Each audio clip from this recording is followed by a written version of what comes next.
هو باسم مرسي فين دلوقتي؟ في البداية كده رمضان كريم عليكم وكل سنة وانتم طيبين. باسم مرسي يا صديقي اللي بدأ حياته في بتروجيت والإنتاج، ولكن البداية الأهم ليه في مسيرته لما لعب للزمالك 2014. كان لسه ساعتها عنده 22 سنة، مهاجم قوي وصغير وتمركز ممتاز، وكل ده ساعد في تأقلمه وخلاه في 137 مباراة مع الزمالك قدر يسجل 69 هدف وصنع حوالي 10 أهداف. جامد.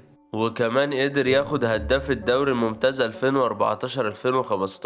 ب 18 هدف. وبعد التألق ده كله قالك بقى عمرو زكي الجديد او عماد متعب قام اللاعب قالك بقى انا عايز احترف بقى اخد فرصتي بره، وفعلا خرج الدوري اليوناني اعاره الفريق لارسا، ولكن الاحتراف مكملش. هو نص موسم ولقيناه رجع للزمالك تاني وقالك بلدي اولى بيا، ولكن رجع بشكل واداء اقل بكتير لحد ما الزمالك قالك لا ده احنا نوديه بقى الفريق تاني بقى يتأقلم فيه ويرجع بقى باسم مرسي القديم بقى. وفعلا طلع فريق سموحة إعارة، ولكن ما عملش حاجة وكان في مشاكل كتيرة بتطلع عنه ويرجع الزمالك تاني. وبعد ما يرجع للزمالك يطلعه للإنتاج الحربي، ولكن نفس المشاكل وعدم الالتزام برضه يخليه يرجع للزمالك على طول، والزمالك يفسخ عقده في الوقت دوت وتبدأ رحلته بقى بين الأندية. كل سنة يلعب في نادي شكل، من مصر المقاصة السيراميكا للإسماعيلي للبنك الأهلي وطلائع الجيش. ولكن ما تقلقش عليه يا صديقي، هو في 2026 عنده 34 سنة وبيلعب في فريق المجد الليبي، هو مش عارف يلعب أساسي حتى. قول لي رأيك في مسيرة اللاعب،